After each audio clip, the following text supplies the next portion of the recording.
Jon Snow stood on the scorched battlements of Winterfell, the wind biting at his cheeks as the first rays of dawn shimmered across the battlefield. The Night King was gone, shattered beneath the force of dragonfire and steel, and a hush had fallen over the north like a collective exhale after generations of terror.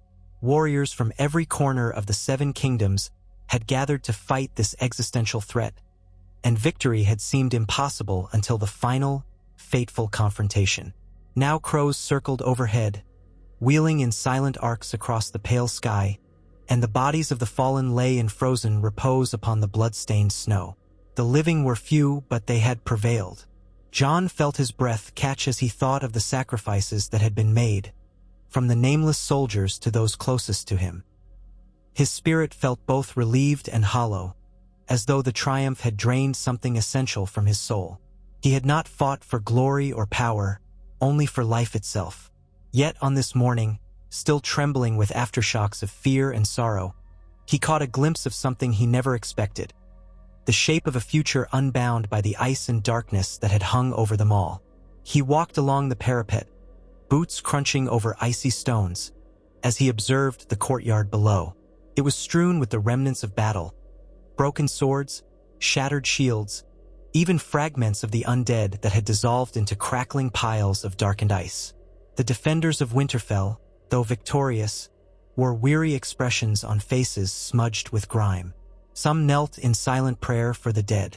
Others collapsed against walls, too exhausted to speak. Jon was certain that many would carry the nightmares of this night for as long as they lived. But the dawn light brought more than grief. It brought revelation. The Great War was over, and he, against all odds, still lived. He was a king in the north, though he had never truly aspired to any crown. Duty was the only constant he had ever known, an unwavering compulsion etched into his bones from the moment he had arrived at the wall. But the old vows spoken when he joined the Night's Watch had lost their hold in the face of such cataclysmic changes. He had died and been resurrected, the living dead had been banished, and the very realm had rallied behind him. The question was, what came next? He could feel the gaze of Davos Seaworth upon him from a nearby stairwell. Davos, whose loyalty had never faltered, watched with keen eyes, a subtle mixture of relief and concern shaping his features.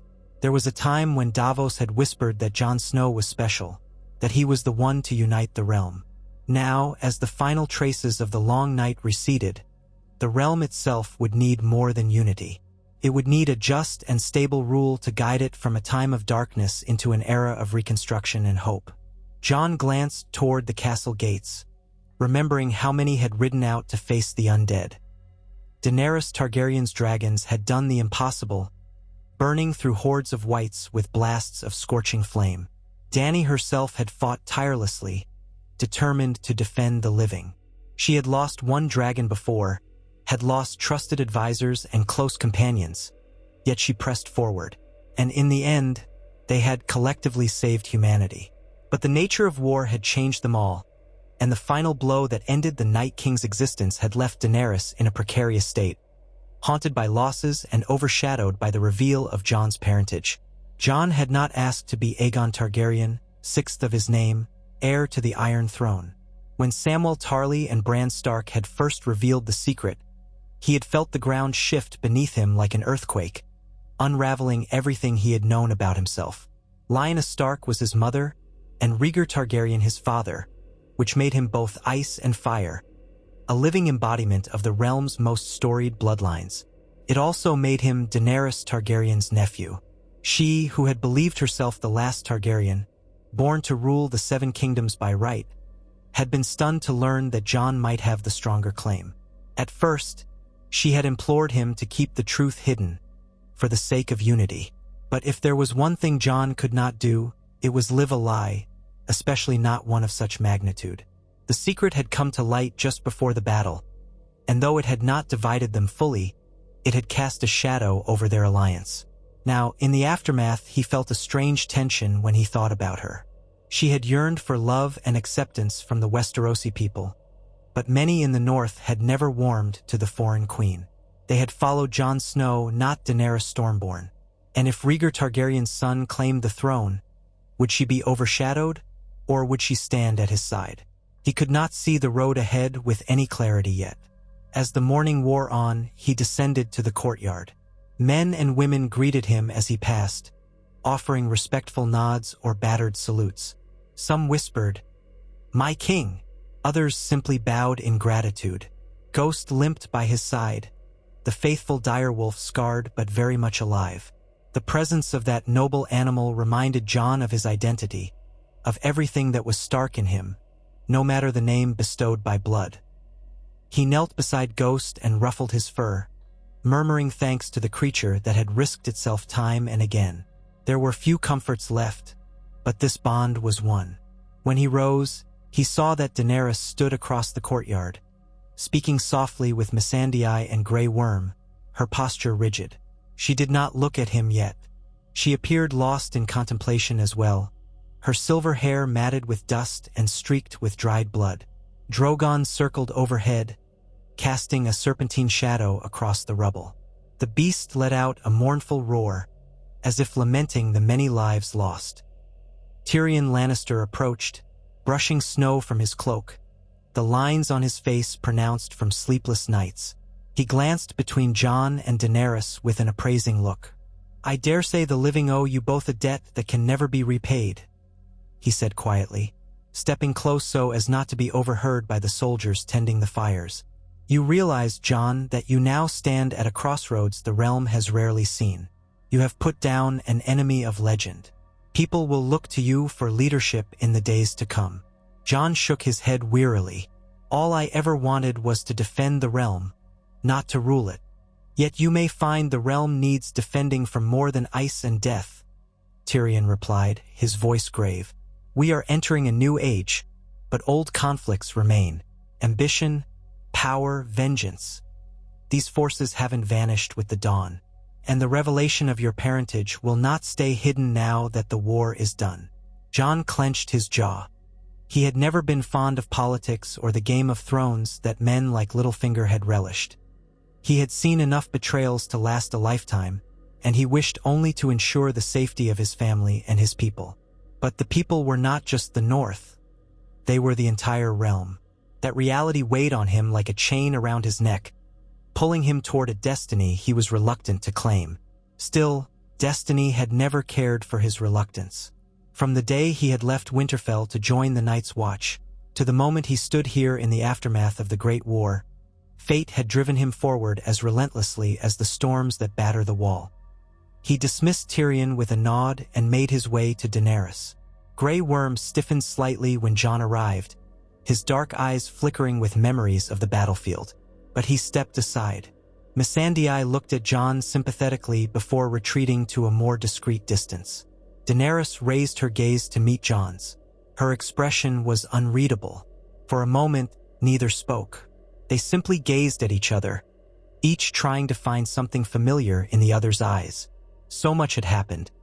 Betrayals, revelations, heartbreak, unimaginable horrors, and a final victory that was as costly as any defeat. "You fought bravely," Jon said, breaking the silence. He was not sure what else to say. Compliments seemed hollow after so much death. "As did you," she replied, her voice subdued. "I knew if we stood together we could do the impossible. But now," she let her words trail off, as if uncertain how to proceed in conversation. Her usual confidence was replaced with fatigue and something deeper, a sense that she too was at a tipping point. "Have you decided what you will do?" He shook his head. "The only decision I've made is to bury our dead and see to the wounded. After that, I don't know." She closed her eyes for a moment, inhaling slowly.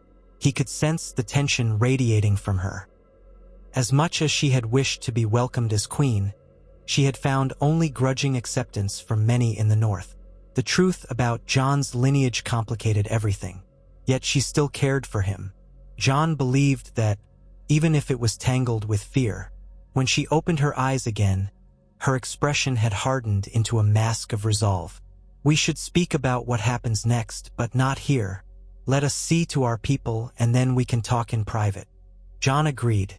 Together, they oversaw the grim tasks that followed any battle. The dead were carried into rows for identification when possible, and for mass pyres when it was not. Priests of the faith recited prayers, and even the Red Priestess Melisandre, who had vanished into the night after the victory, lingered long enough to offer whatever rites she could. The living were offered what rations remained, and the wounded received attention from the healers who had survived. Sansa Stark, her face streaked with soot and tears, knelt beside the body of Theon Greyjoy, who had died defending Bran Stark. Arya Stark, silent and somber, aided in pulling the wounded from rubble whenever she could. Bran himself remained in the Godswood, as calm and inscrutable as ever, though Jon suspected he saw everything that transpired across Winterfell. At last, when the pyres were lit and the final flames spread across the field of dead, Jon and Daenerys retreated to what remained of the Great Hall to speak in private. Tyrion and Davos joined them, along with a handful of others: Grey Worm, Missandei, Sansa, Arya, and Bran. The room was cold despite the fires that burned in the hearth. The stench of death was too pervasive to be dispelled by mere flames. Jon looked around at each face, bracing himself for whatever would be said. "We are victorious," Daenerys began softly, "but our losses are too many to count. We have to rebuild and ensure this never happens again." Tyrion cleared his throat, stepping forward. "The realm will need stability, your grace, and strong leadership. Word of this victory will spread swiftly. People will wonder who will lead them now that the living have prevailed over the dead. We must provide an answer before chaos reigns." Sansa fixed Daenerys with a steady gaze. "The North remembers its own. We've lost so many. I cannot speak for the southern houses, but I know our people will never again bend the knee without just cause." Arya folded her arms, glancing from her sister to Daenerys with guarded eyes. She said nothing, but her presence was as sharp as Valyrian steel. Davos put his hands behind his back. "We have a few options. Queen Daenerys has her claim. Jon—" He hesitated for a moment, searching Jon's face. "Jon has his, or we attempt to choose another path entirely. But that might fracture the realm further. The people have seen too much war. They need someone they can unite behind." All eyes turned to Jon, and he felt a wave of dread wash over him. He glanced at Daenerys, who held his gaze. He knew she feared losing everything she had fought for, just as he feared taking a throne he had never sought. But the truth of his birth would not disappear. If he refused to claim it, there would always be those who questioned Daenerys' legitimacy compared to his. If he embraced it, he might lose her forever, or plunge the realm into another war. Sansa, whose trust in Daenerys was minimal, also watched him intently. He could sense her hope that he would stand for the North, for their family. Bran spoke then, his voice eerie with detached calm. "You are Aegon Targaryen, the rightful heir to the Iron Throne. It does not matter what you wish. The realm has a memory, just as I do. The knowledge is out now. It will spread like a whisper on the wind until all hear it. You must decide how to face it." Jon swallowed hard. He glanced at Daenerys, who said nothing. Her eyes shone with unshed tears. She might have once been willing to set aside her claim for the good of the realm if he had asked, or she might have offered to unite their claims through marriage. But that was before Viserion's death, before the scorn of the Northerners, before she realized that all her life she had believed herself the chosen monarch, only to find out there was someone else, someone she loved, who had a more compelling right. Yet Jon Snow was not known for shirking responsibility. Indeed, he had taken up the mantle of Lord Commander of the Night's Watch, King in the North, and had done all he could to protect people who never thanked him. He did what was right regardless of personal cost. And now, even though it felt like a noose around his neck, he saw what must be done. The realm was vulnerable, fractured, and exhausted. It needed a ruler who could bridge north and south. Perhaps, as Tyrion often said, the best ruler might be the one who does not want it at all. With a deep breath, he spoke slowly, letting the weight of each word settle in the cold hall. "I never wanted a crown," he said, his voice echoing off the stone walls. "But if the realm demands a ruler, and if my birth gives me the right, then I will not turn away from that duty." He turned to Daenerys, struggling to keep his voice steady. I do not wish to usurp you, but the truth cannot be hidden. We must find a way to unite the realm, not tear it apart." Daenerys's shoulders stiffened, and for a moment it seemed her grief and anger would erupt. But then her expression softened, and she closed her eyes, nodding once. "I have devoted my life to freeing the oppressed. If serving the realm means bending to a truth bigger than my own destiny, I will do my part. But my dragons and my armies follow me, not a name on a paper." Tyrion smiled thinly. "We can all be thankful there are no more enemies left to fight who would exploit our divisions. Perhaps, given the circumstances, you two can rule together." Jon and Daenerys exchanged glances. The possibility was not lost on them, though it was also not simple. Still, no one openly opposed the idea, not even Sansa, though she remained cautious. "If Jon is king, the North might remain loyal," she said. "He is one of ours.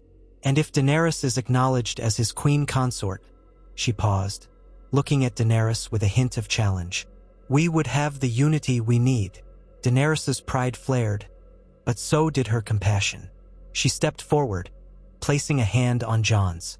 "If that is what it takes to unify these realms and ensure peace, I will accept it."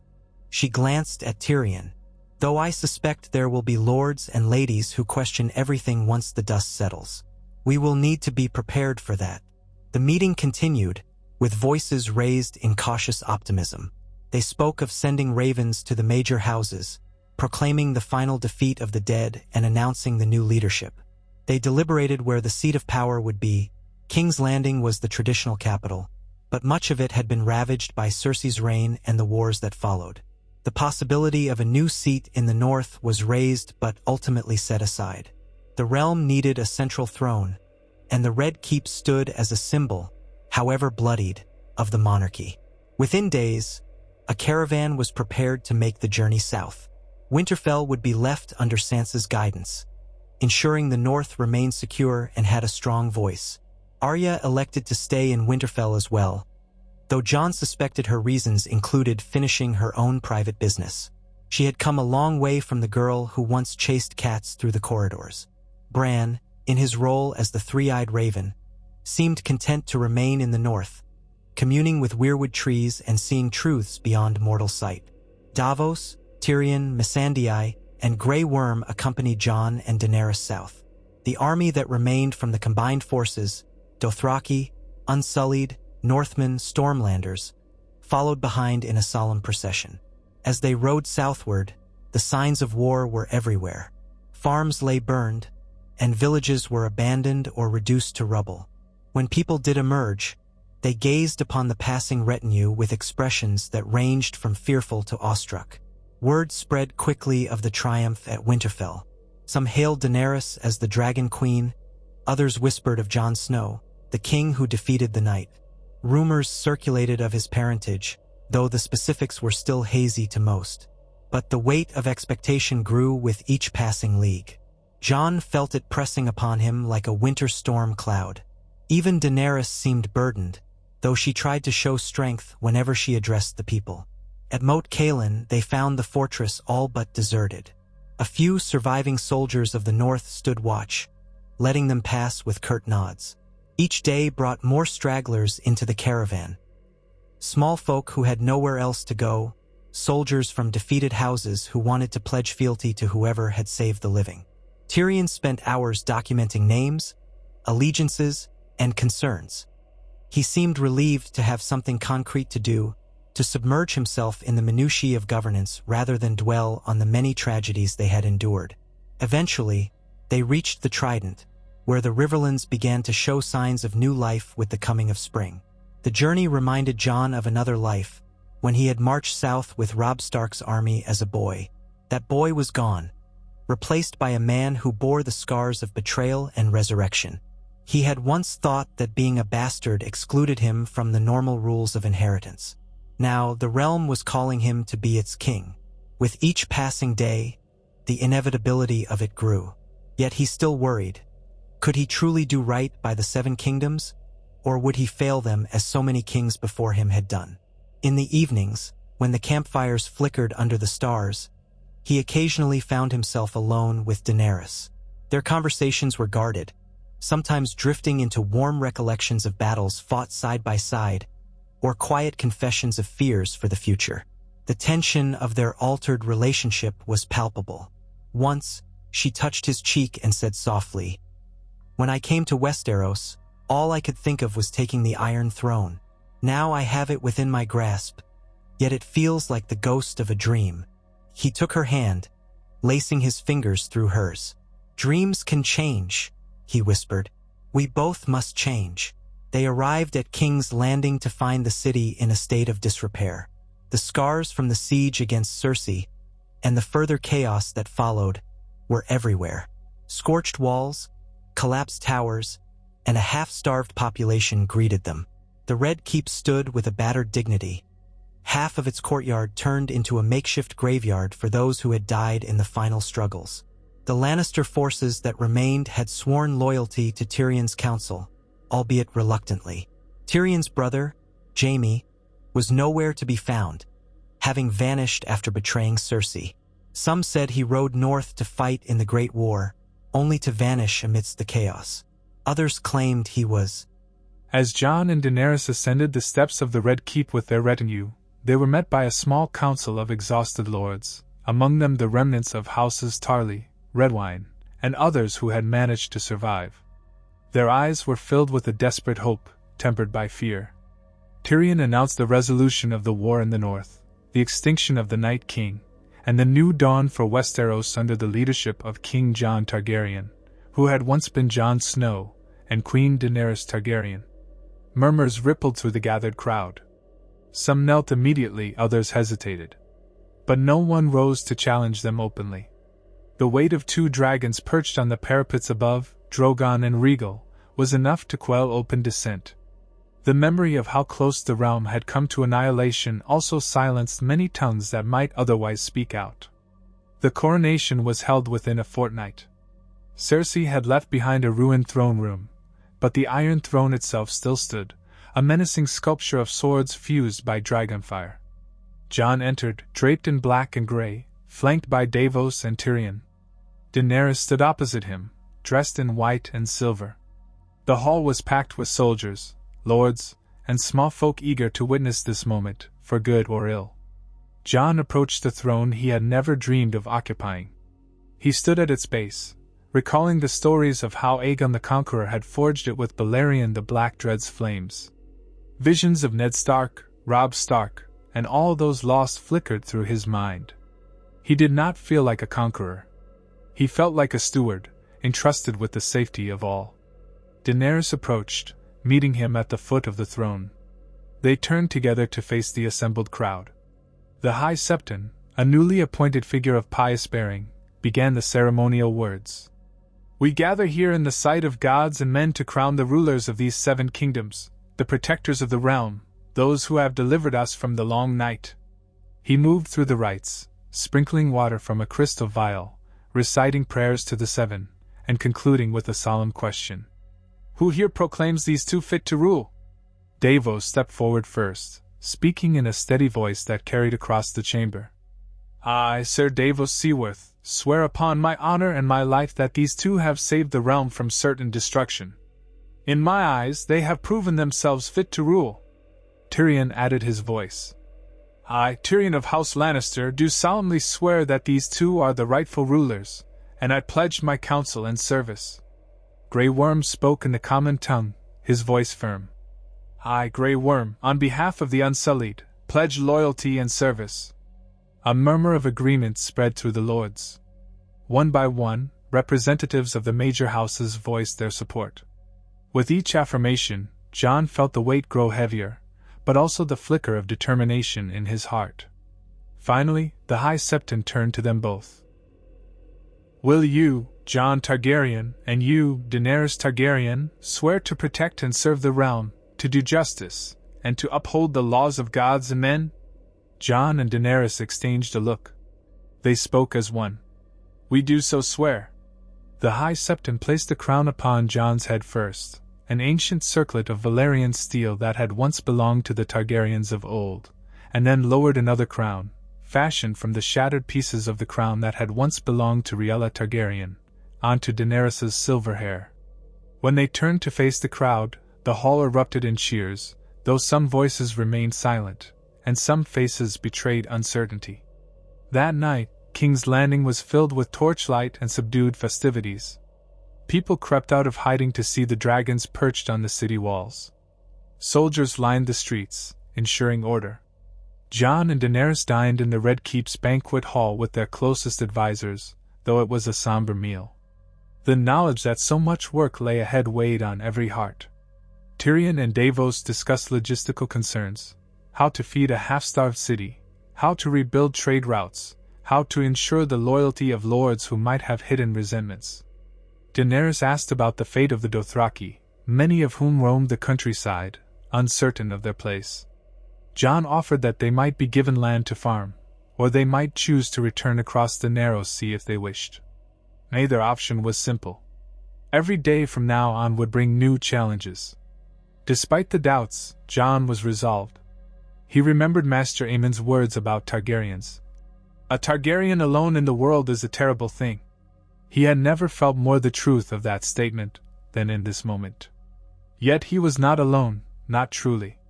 He had Daenerys at his side, and though they had to navigate the complexities of their shared blood and their shifting relationship, he felt that together they could mend a broken realm. In the weeks that followed, they worked tirelessly to restore order. Jon ventured into the city, speaking directly with commoners, learning their grievances, and promising relief. Daenerys met with lords who had been loyal to the Lannisters or to other fallen claimants, granting pardons to those who surrendered fully and punishing only the most egregious offenders. She paid special attention to ensuring that the freedmen, the former slaves who had followed her across the narrow sea, were integrated into Westeros without prejudice. Tensions flared at times, especially among those who saw the foreign armies as a threat, but Jon and Daenerys managed to quell hostilities by stressing the unity born of their victory over the dead. Ravens flew across the land, calling for a great assembly of all lords to establish a new order, one that recognized the sacrifices of every region. Sansa Stark journeyed south from Winterfell for the occasion, her careful leadership having stabilized the north enough for her to leave it temporarily. She arrived with Brienne of Tarth, Podrick Payne, and a retinue of northern soldiers. Arya did not accompany her, having chosen to explore the unknown territory beyond the politics of court. Bran remained in Winterfell, cryptic about his reasons, but he sent messages via ravens that guided them toward wise decisions more often than not. The assembly, held in the Dragon Pit of King's Landing, was monumental.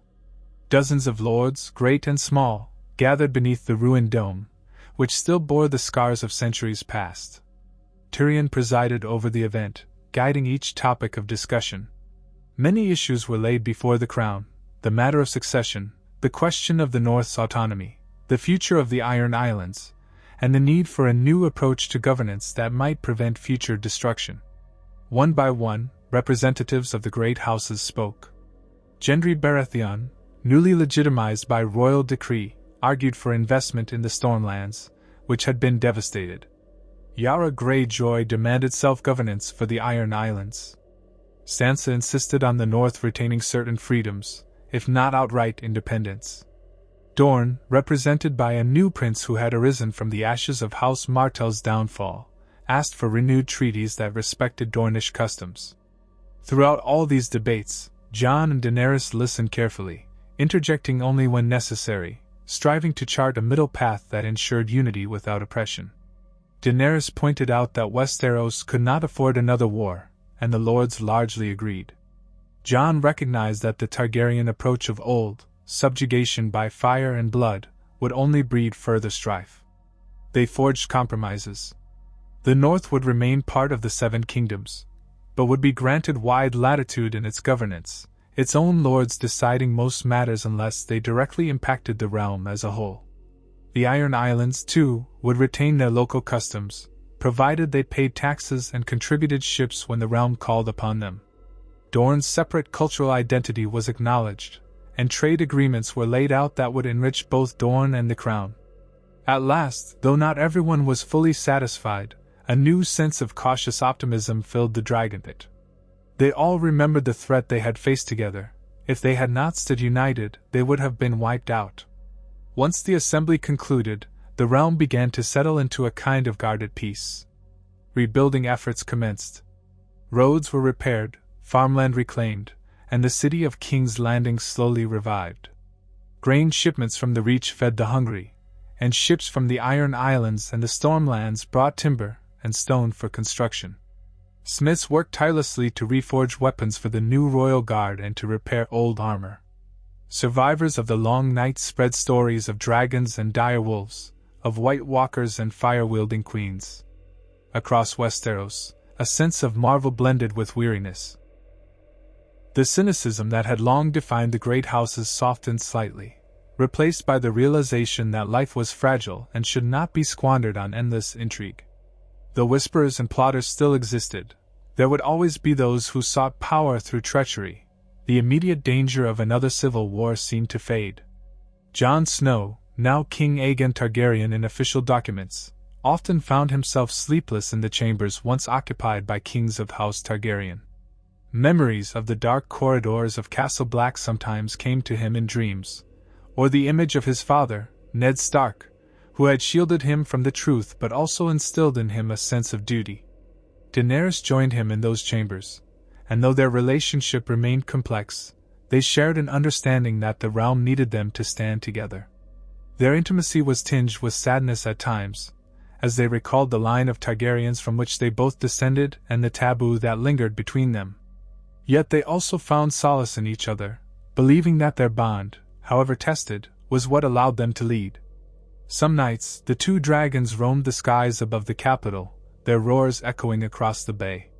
People looked up with mingled awe and terror, for the memory of dragonfire was never far from Westerosi minds. Jon occasionally rode regal, becoming more adept with each flight, though he never possessed the same natural grace as Daenerys. Still, seeing their king and queen in the skies above served as a powerful symbol of the realm's unity. Ice and fire come together at last. Months passed, and the realm grew steadier. The harvest season came and went, more bountiful than expected given the chaos. New trade routes were established with Essos, bringing in resources for rebuilding. The seat of House Stark in Winterfell thrived under Sansa's careful rule, and the ongoing threat of the Night King was now a myth reborn, rather than a daily terror. The wall still stood, partially repaired, but the Night's Watch had become more of a ceremonial order than a bastion against the undead. Wildlings were welcome to settle the lands beyond the Gift, under Tormund Giantsbane's de facto leadership. Yet not all was peaceful. Discontent smoldered in various pockets of the realm. Some lords felt Daenerys had been displaced and resented King Jon's rise. Others suspected Daenerys might still harbor ambitions of absolute rule. A few northern lords whispered that the North should have declared full independence when it had the chance. But the presence of the dragons and the memory of the dead's invasion held these grievances at bay, for now. Daenerys grew increasingly concerned about the Dothraki. They were not accustomed to the laws of Westeros or the constraints of settled life. A series of raids on nearby villages escalated tensions. Daenerys summoned their Khalaisars to the capital, demanding they respect the peace she had forged. Many complied, out of fierce loyalty to the Khaleesi who had led them across the sea. Others did not. Skirmishes flared, and Jon found himself forced to dispatch royal soldiers to quell the violence. He hated the thought of fighting those who had helped defeat the dead, but he saw no other way. The conflicts were eventually contained, but not before several blood-soaked encounters left dozens dead. Amid these challenges, Jon summoned the lords to a second assembly, hoping to refine the laws that governed the realm, to ensure no group felt marginalized or ignored. The gathering became a debate about how to handle the armies of the Unsullied and Dothraki. Grey Worm spoke for his warriors, insisting they would not be folded into a Westerosi army that had once enslaved men in Essos. Daenerys tried to find a compromise, while Jon stressed the importance of a single, unified military force that answered to the crown. Ultimately, an arrangement was reached where the Unsullied would remain a separate but allied force, pledged to defend the realm but maintaining their own command structure. The Dothraki were offered lands to settle and govern under their own customs, so long as they paid taxes and refrained from raiding. Not a perfect solution, but enough to maintain uneasy peace. Time wore on, and seasons turned. A child was born to Jon and Daenerys, a boy they named Rhaegar, after the father Jon had never known. The birth was met with widespread celebration across the kingdom, though some of the more traditional lords viewed the Targaryen bloodline's continued intermarriage with suspicion. Daenerys held her son proudly, determined to give him the life she had never had, a life without fear or exile. Jon vowed to be the father he himself had never known. The child's presence seemed to soften some of the hostility directed toward them, as many believed a royal heir cemented stability. Yet it also raised questions about future succession and the possibility of reintroducing the old Targaryen practice of incestuous unions. Jon firmly stated that no such tradition would continue. Their child would be free to choose a spouse, if and when that day came. With each passing year, Westeros gradually transformed under their reign. Castles were rebuilt, alliances solidified, and justice meted out more fairly than under previous regimes. Daenerys introduced reforms she had first attempted in Essos, banning slavery and the slave trade outright in the Seven Kingdoms, imposing penalties for those found participating in such commerce. Jon worked tirelessly to address the concerns of the North, ensuring that the Starks and other northern houses felt heard. He and Daenerys regularly traveled the realm, holding courts in different regions to dispel the notion of a distant monarchy. Despite these efforts, the seeds of conflict were never fully uprooted. Petty rivalries among houses lingered, and occasionally an ambitious lord would try to test the crown's limits.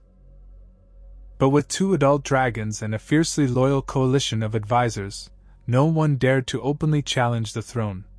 Tyrion, Davos, and Sansa formed a core of trusted counsel that kept Jon grounded and Daenerys inspired. The triumvirate worked ceaselessly to steer the realm away from the pitfalls of the past. Jon Snow, the bastard of Winterfell, the man who once knew nothing, had become a king who carried the hopes and fears of an entire realm on his broad shoulders. Daenerys Stormborn, the breaker of chains, had learned that destiny alone was not enough to unify people. It required compromise, compassion, and the willingness to share power. The tapestry of their rule was woven from threads of old grudges and new alliances, of heartbreak and triumph, of the unlikeliest of unions forged in the fires of the greatest threat humanity had ever faced. On nights when the wind howled around the towers of the Red Keep, Jon would find his way to the courtyard where the great skulls of dead dragons once lay. He would stand there, sometimes alone, sometimes with Daenerys at his side, reflecting on the course of his life and the sacrifices made along the way. In the quiet darkness, he would recall the faces of those lost, Ned Stark, Robb Stark, Ygritte, even the Night's Watch brothers who had once been his only family. He thought of the terror in the tunnels beneath the wall, the betrayal at Castle Black, and the moment he took a knife for the Watch. Each memory was a stitch in the fabric of who he had become. Daenerys, for her part, never forgot the small, dim room in the Red Keep where she had been told stories of the House Targaryen. She remembered her brother's cruelty, her long sojourn in the deserts of Essos, and the first time she had emerged unburnt from the funeral pyre with dragon eggs hatched at her feet. Sometimes she could hardly believe she was standing in the place she had always been told was her birthright. But she knew now that nothing was truly anyone's birthright. Power had to be earned and tempered by responsibility. Together, they presided over a realm that still showed the scars of war but slowly learned the value of peace. They knelt at the crypts in Winterfell to pay homage to the Starks buried there, reaffirming that the North's legacy was as much a part of Jon's identity as the Targaryen name. They also traveled to Old Valyria once, a perilous journey by ship and dragon, to witness the haunting ruins of the empire that had birthed their house. The smoking seas around Valyria churned with malevolence, and the ghosts of the doom whispered in the cracks of the volcanic landscape. It was a stark reminder that even the greatest of empires could fall. From that day onward, they governed with an eye to the future. Infrastructure projects knit the corners of the Seven Kingdoms closer together, new roads, expanded ports, even the beginnings of a city guard trained to handle threats without relying solely on lords or knights. Dorne's water gardens flourished under renewed trade, the Reach regained its status as the breadbasket of the realm, the Westerlands stabilized their minds, and the Vale found security in the roads built through the mountains of the moon. The Riverlands, so often a battleground, became a testament to resilience, their fields once again golden with wheat. The North, ever proud, stood as a guardian against threats unseen, though none believed another invasion of the dead could occur in their lifetimes. The Iron Islands, with Yara's determined leadership, advanced cautiously into a more mercantile future, though raiding traditions never fully disappeared. All these transformations were slow, marred by setbacks, disagreements, and occasional violence.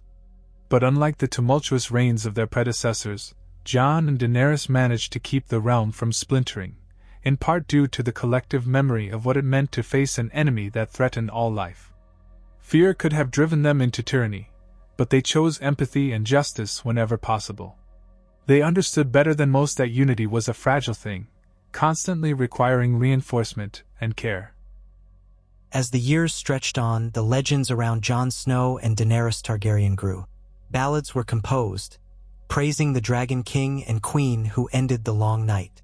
Poets spoke of the union of ice and fire, weaving romanticized tales of their love, glossing over the taboo aspects of their shared bloodline. Children grew up hearing these stories, often gazing upon the sky in hopes of seeing a glimpse of the dragons. The pair took care never to let their dragons become instruments of intimidation without cause.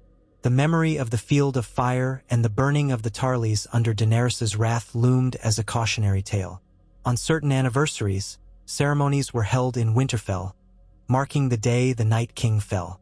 Survivors of that battle, men and women who had stood side by side against the dead, would gather and remember the cold terror. It became a tradition that one of the royal family, if able, would attend to lay a wreath of winter roses for those who had perished. Jon often made the journey himself, accompanied by Ghost, to stand silently at the place where he had once seen the Whites breach the walls. Each time, he felt the old chill gnaw at him, reminding him that life could never be taken for granted.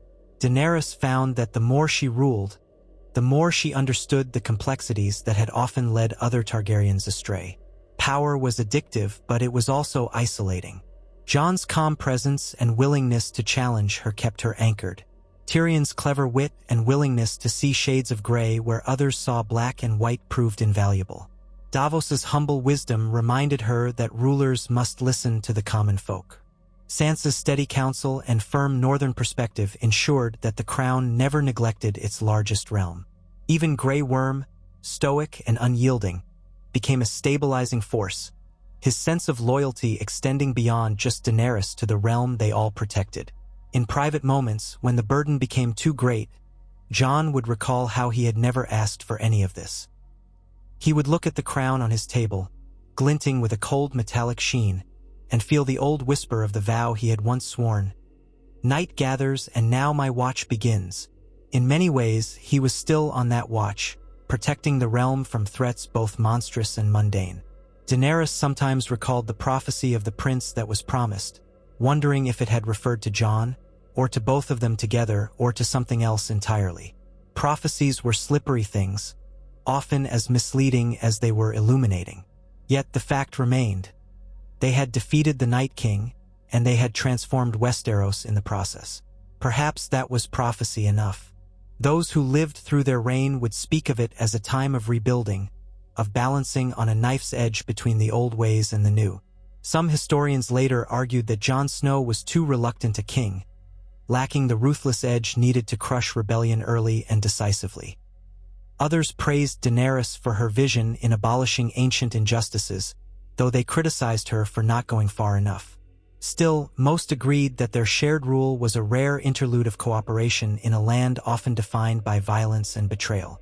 The legacy they left, much like the Iron Throne itself, was forged from a crucible of fire and blood, tempered by the unwavering determination to protect life in all its fragile forms. And so the realm moved forward under their guidance, with each passing season bringing new challenges and triumphs. The restless winds of change blew across the fields and mountains of Westeros, rustling the banners of the great houses. Yet each time, King Jon and Queen Daenerys stood firm, guided not by personal ambition but by the solemn promise they had made to the living. In the far north, the snows continued to fall, as they always had, but their chill no longer spelled doom. In the south, the heat of the sun was no longer seen as foreign or threatening, for the dragons soared over lands that had once recoiled at the name Targaryen. Together, they had forged a new story for Westeros, one that might yet stand the test of time. An age of fragile peace born in the firelit darkness where the Night King once reigned, and claimed at last by a man who never wanted a crown and a woman who believed it was her only birthright, united in the duty that fate had thrust upon them both.